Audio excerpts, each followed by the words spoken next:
There's something strange about people who constantly claim they are honest. You've probably met someone like that. They keep saying, "I always tell the truth. I'm brutally honest. I don't lie to anyone." On the surface, it sounds admirable. Honesty is supposed to be a virtue.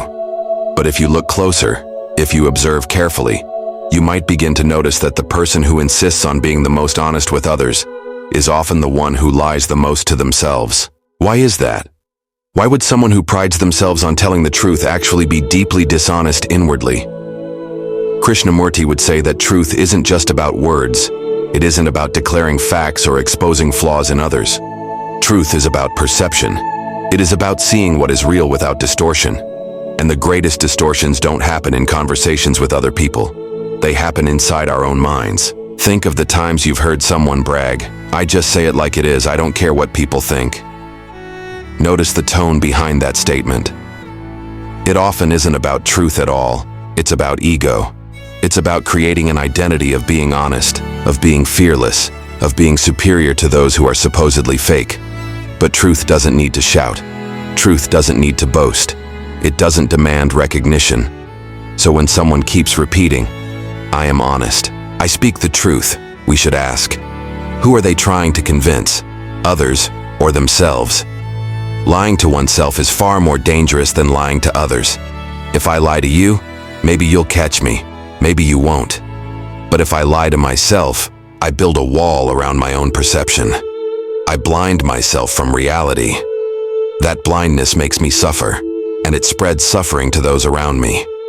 A man who lies to himself cannot see clearly. And if he cannot see clearly, how can he live clearly? Krishnamurti often emphasized the importance of observing without judgment. To observe means to look at things as they are, not as you wish them to be. But self-deception is exactly the opposite. It's the act of reshaping reality so it feels comfortable. For example, someone might say, "I'm always honest," while ignoring the fact that they twist stories to protect their pride, or they withhold truths that make them look weak. They create an image of honesty, and then they live inside that image. But that image is a lie. This is why Krishnamurti urged people to question themselves, to ask whether they are truly seeing, or whether they are seeing through the filter of desire, fear, or conditioning.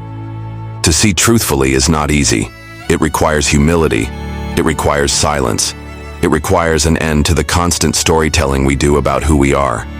The person who says, "I am always honest," is telling themselves a story. But a story is not reality. Reality is what is, whether or not it fits into the story you prefer. Let's bring this closer to daily life. Imagine a man who constantly tells his friends, "I hate liars. I can't stand people who don't tell the truth."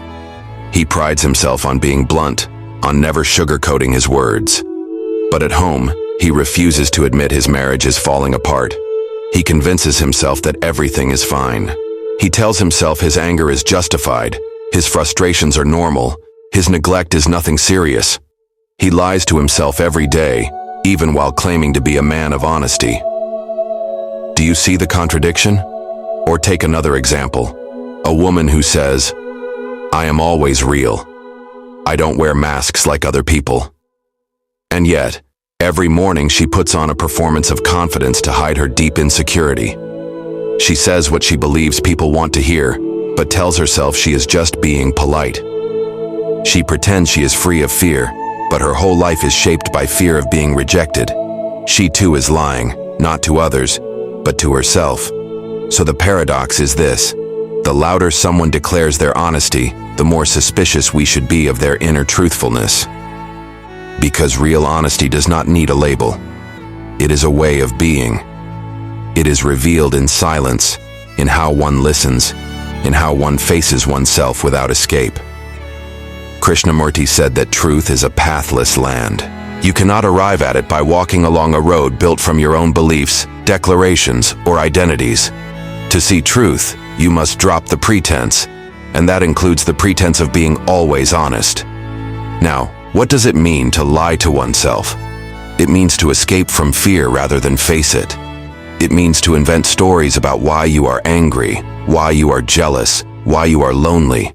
stories that protect your self-image, but hide the real causes. It means to cling to an identity, the honest person, the kind person, the successful person, instead of looking directly at the insecurity, the greed, the confusion inside.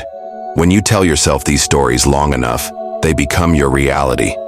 And then you live in a dream of honesty, while drowning in self-deception. But here's the crucial question. Can you see your own lies without condemning them? Can you notice at this very moment the small ways you deceive yourself? Maybe you tell yourself you don't care about approval, but every action you take is shaped by what others think. Maybe you tell yourself you've moved on from a past relationship, but deep down you are still holding on to memories. Maybe you tell yourself you are calm, spiritual, free of conflict, while in truth your mind is restless and afraid. To see these lies without judgment, without running away, that is the beginning of real honesty. Krishnamurti often said that truth is not something far away, not something to be achieved. It is here now, in the simple act of seeing. To see your own mind without distortion, without justification, without excuses, that is truth. And if you can see yourself clearly, you will stop the endless habit of claiming, "I always tell the truth." You won't need to say it, because truth will be alive in you, not as an identity, but as a living fact. But there is a difficulty here. The mind does not like to face its own dishonesty. It resists. It prefers comfort over truth. If I see that I am lying to myself, there is an immediate discomfort, almost a shame. And the instinctive response is to escape from that discomfort, through justification, through comparison, or by shifting the blame onto someone else. The very movement of escape is another lie.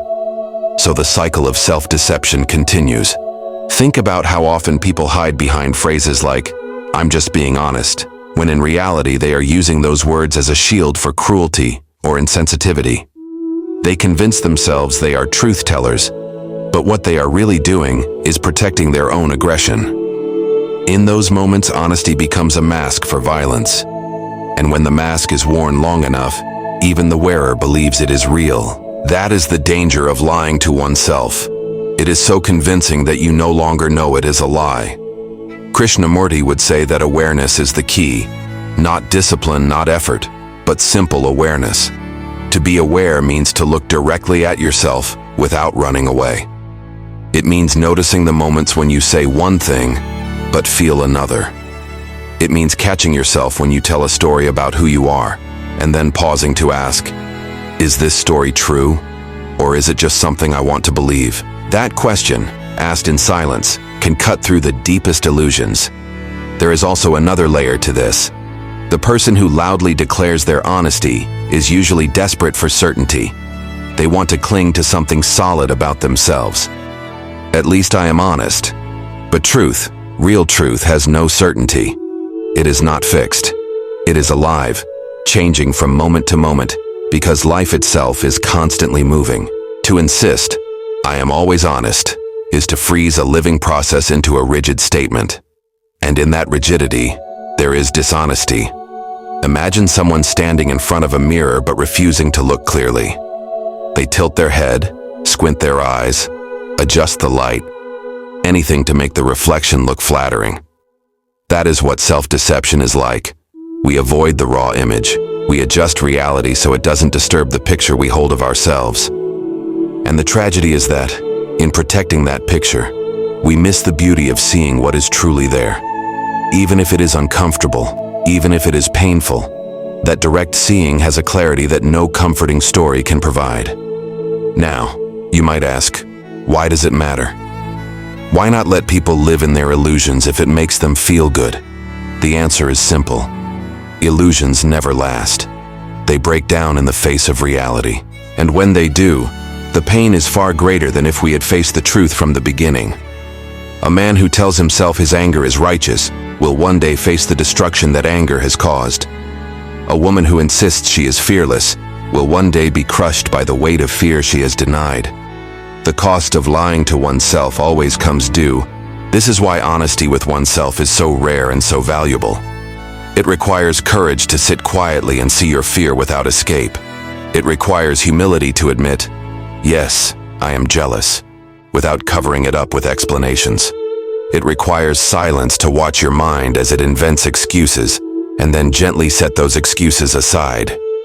This kind of honesty cannot be declared. It can only be lived. And when it is lived, you don't need to announce it. People can feel it. So the question isn't, do you always tell the truth to others? The real question is, can you stop lying to yourself? Because if you can, then honesty with others becomes natural. You don't need to force it. You don't need to perform it. It flows without effort. But if you cannot be honest inwardly, then no matter how many times you say, I am honest, it will only be another layer of the lie. In the end, the one who constantly proclaims honesty is usually protecting an image, not living the truth. Real honesty doesn't come from words. It comes from the courage to see yourself as you are, without excuses, without defenses, without the endless need to appear virtuous. Krishnamurti reminds us that truth is not something you declare, but something you live. And living it begins the moment you stop lying to yourself. When you see clearly, there is no need to shout, I always tell the truth. Your life itself becomes the expression of it. So instead of asking, am I honest with others? Perhaps the deeper question is, am I honest with myself right now? That question, asked sincerely, is the doorway to freedom. Because once self-deception ends, truth doesn't need to be spoken. It simply shines through every action, every word, every silence.